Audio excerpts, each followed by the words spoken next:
Oitavo ano, tudo bem com vocês? Estamos aqui para estudar mais um pouquinho sobre a Revolução Industrial. E hoje a aula é bem especial, ela não tem no texto, tá? Então preste bem atenção aqui no que a professora vai falar para vocês. Gente, a gente viu que durante a Revolução Industrial aumentou o número da pobreza, as casas, moradias dos trabalhadores das fábricas eram horríveis, né? Um cômodo só, toda aquela situação, água não tratada, não tinha esgoto, as pessoas recebiam um salário muito pequeno, o pai, a mãe, as crianças tinham que trabalhar. Tudo isso gerou uma situação muito ruim na sociedade inglesa. Então, uma grande maioria de pessoas, os trabalhadores, né? Eles estavam se desanimando. Muitos homens acabaram caindo no alcoolismo e aí piorava só mais a situação, né? Porque gastava o pouco dinheiro que tinha ainda para beber e aí ficava mal, acabava elevando a mortalidade desses homens. Muitos crimes, desordens, pessoas nas ruas e muito complicada a situação, uma miséria generalizada, ainda altos impostos em cima dos pobres.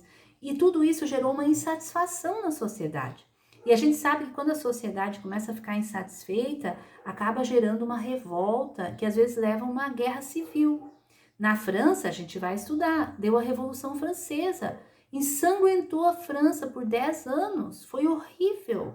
A França parou no tempo por causa dessa Revolução Francesa, durante 10 anos. Agora, na Inglaterra, muitos historiadores, eles concordam em dizer que por causa da ação de homens de Deus na sociedade inglesa é que não aconteceu uma revolta como essa. Então eu escolhi 3 biografias para falar para vocês de 3 histórias de homens de Deus que justamente nesse período da Revolução Industrial e pós-Revolução Industrial na Inglaterra, eles fizeram a diferença, usaram suas vidas a serviço do reino de Deus para ajudar os ingleses e melhorar a situação das pessoas. Olha que lindo, gente. Presta bem atenção nessas histórias. A primeira é a história de John Wesley. John Wesley era o 15º filho de 19 filhos de Samuel e Susana Wesley. Samuel Wesley, o pai dele, ele era um reverendo da igreja, era um homem temente a Deus, que amava o Senhor, e ele liderava a igreja ali num local ali então da Inglaterra. A mãe, Susana Wesley, era uma mulher de Deus também, e ela andava muito na direção do Senhor. E olha só que bonito, a Susana Wesley, imagina, 19 filhos. Ela que ensinou cada filho a ler e escrever. Quando cada filho chegava nos 5 anos, era o momento de aprender a ler e escrever. E sabe qual o livro que ela usava? A Bíblia. Cada filho começava a aprender a ler na Bíblia. Ela começava quando ele fazia aniversário de 5 anos. Olha que lindo. E ela então ensinava todos os filhos. E ela era uma mulher muito temente a Deus. Ela tirava tempo para orar todos os dias, mesmo tão atarefada com tantos filhos. Às vezes, no meio de tantas tarefas, ela simplesmente colocava o avental em cima da cabeça e os filhos sabiam, mamãe está orando, não podemos fazer barulho. E a mamãe orava, tirava o tempo com Deus e continuava suas rotinas diárias. Quando o pai viajava para pregar em outros lugares, ela que assumiu o culto doméstico, onde ela ensinava a palavra de Deus para os filhos, até os vizinhos vinham assistir ao culto doméstico a Susana Wesley. E era muito especial. O John Wesley, foi criado então numa família que amava o Senhor, que temia o Senhor, que ensinava os caminhos do Senhor. A Susana Wesley, inclusive, ela tirava um dia por semana para cada filho para ter um tempo especial. Eram 19, né, gente? Um tempo especial para conversar coisas individuais de cada um. Olha que lindo. E um dia, quando ele era bem novinho, deu um incêndio na casa e todo mundo estava dormindo, porque era de noite. De repente começaram a gritar, olha o fogo. Uma das meninas acordou e chamou os outros e todos se acordaram e vieram correndo. A casa tinha 2 andares e eles saíram correndo, agarrando as crianças, descendo. E depois todos estavam lá embaixo, o pai começou a contar, né, os filhos. Tinha também uma babá que estava ali, que trouxe também crianças para baixo. E faltava o John, o pequeno John. Ele estava lá em cima ainda. A mãe que subia a escada no meio do fogo não deixaram, porque senão ele ia morrer. O pai também. Aí o pai disse, a única coisa que nós podemos fazer agora então é orar. E a família toda se colocou de joelhos no jardim e começou a orar, pedindo para Deus salvar o pequeno John, o John Wesley, que estava lá dentro da casa em chamas. E eles oraram e o John Wesley acordou da cama, levantou, esfregou os olhinhos, né? E foi até a janela e subiu numa mala que estava perto da janela e apareceu com a carinha na janela. Aí todo mundo viu, os vizinhos já colocaram, um subiu no ombro do outro subiu no ombro do outro, pegaram o John e o John estava salvo. O pai disse, não tem problema, a casa se perdeu, as coisas todas lá dentro se perderam, mas todos estamos salvos, porque Deus nos salvou. E a mãe de John pensou, Deus tem um propósito com esse menino, porque foi salvo do meio do fogo, estava perdido. E Deus salvou. E de fato, Deus tinha um propósito na vida do John Wesley. Esse menino, então, muito cedo foi estudar fora. O pai ensinou ele, disse, olha, filho, de manhã cedo você já acorda bem cedo de manhã, faz corrida. Corre lá, na faculdade deve ter algum lugar para você correr. Você corre, dá algumas voltas para fortalecer o seu organismo, para que você possa estar bem para os seus estudos. E esse menino, então, fazia isso. Olha só que importante, né, gente? Cuidar também da saúde do corpo, né? Correr, se movimentar, fazer atividade física. E aí, ele fazia isso e estudava muito. Logo, ele se tornou um expert em línguas lá na universidade.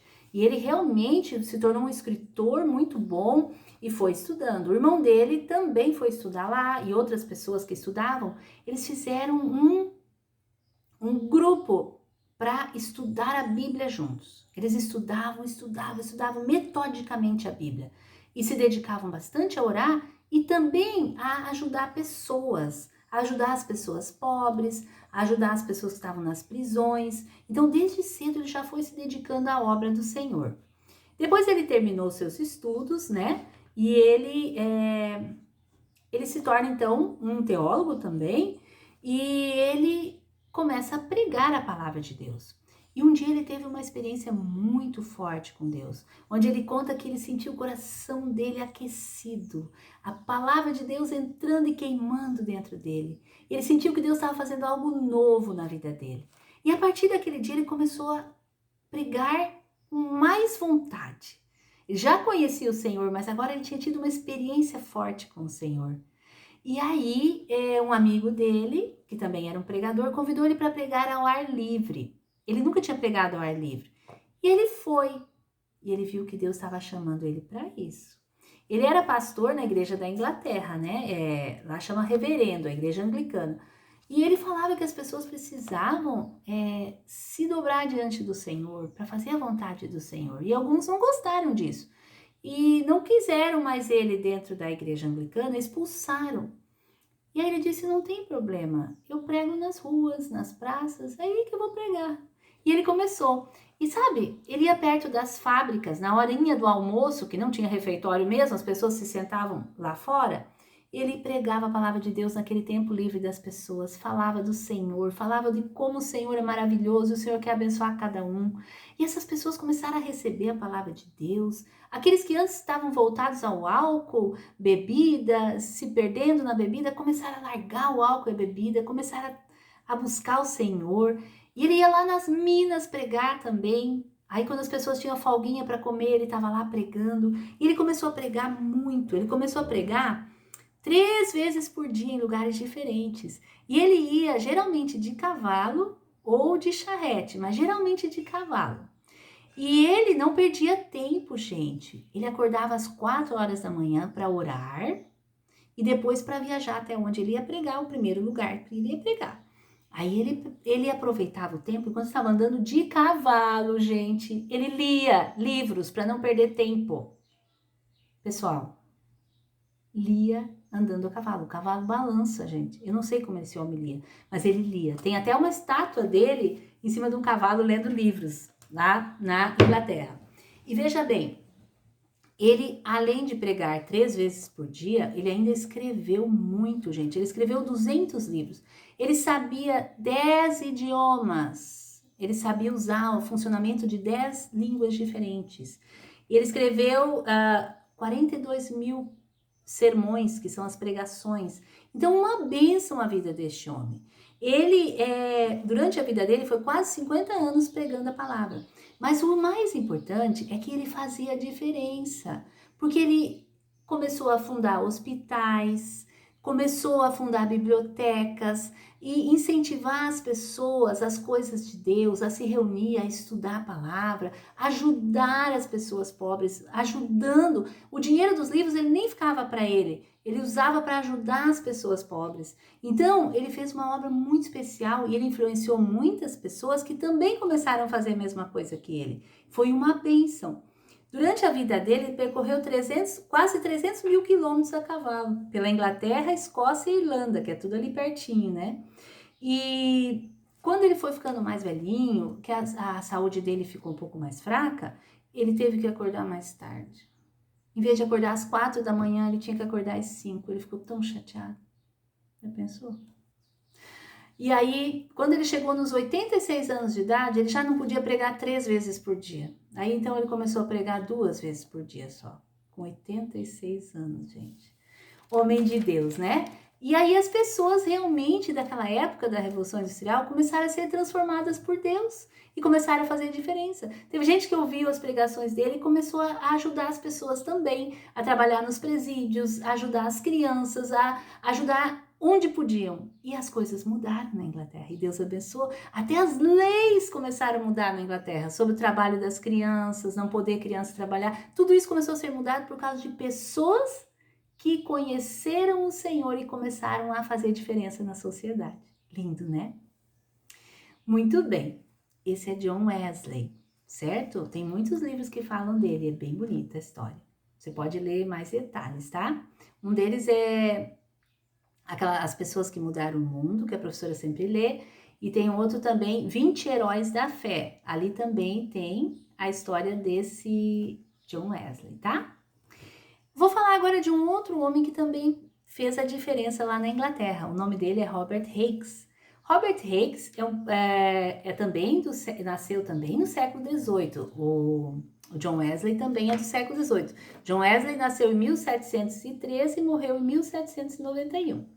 O Robert Hicks nasceu em 1735 e morreu em 1811, no comecinho do século XIX. Robert Hicks era dono de um jornal, um editor de jornal, e ele começou a se preocupar, sabe com o quê?